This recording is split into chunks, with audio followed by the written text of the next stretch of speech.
পেহেলগ্রাম রক্তাক্ত, আর কবে দেয়া হবে পাকিস্তানকে জবাব? এই প্রথম নয়, 1947 থেকে শুরু করে 1965, 1971, 1999 পাকিস্তান বারবার চেষ্টা করেছে ভারতের অখণ্ডতাকে ভাঙার, কিন্তু প্রতিবার ভারত জিতেছে। প্রতিবার জবাব দিয়েছে সাহস আর বলিদানের।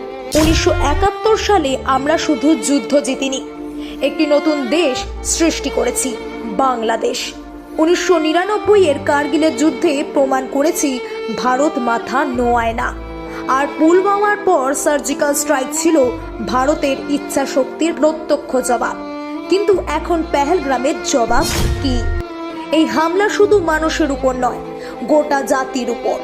পেহেলগ্রাম আমাদের আত্মার অংশ, আর এই আত্মাকে রক্তাক্ত করার হিম্মত যারা দেখিয়েছে তাদের মনে রাখা উচিত, ভারত চুপ করে থাকে কিন্তু সঠিক সময় জবাব দিতেও জানে। আজ প্রতিটা ভারতবাসীর মনে একটাই প্রশ্ন, আমরা আর কতদিন সহ্য করব? পেহেলগ্রাম আজ কাঁদছে, শুধু পাহাড় নয়, ভারত কাঁদছে। আর এই কান্না একদিন রূপ নেবে প্রতিশোধের বজ্র নিনাদে।